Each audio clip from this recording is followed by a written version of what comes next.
Madison focused on the topic of bee endangerment and how people can make changes in their everyday lives to help the pollination crisis. She interviewed apiarists and plant experts, toured nurseries and hives, and presented her findings at the downtown Venice farmers market.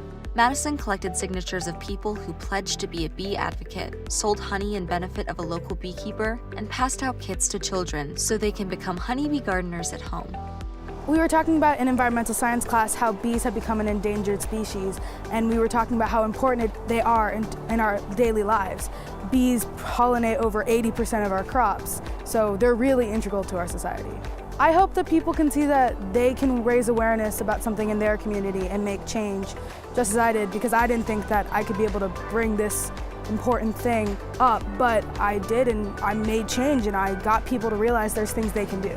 The advice I would give younger girls before doing their gold award is to do the other higher level projects. Starting out with your bronze and silver award and doing it together as a group, it teaches you things that you can use during your gold award. That's what I did, and it really helped me be able to put things together and create my event. My name is Madison Campbell, and I'm a Gold Award Girl Scout.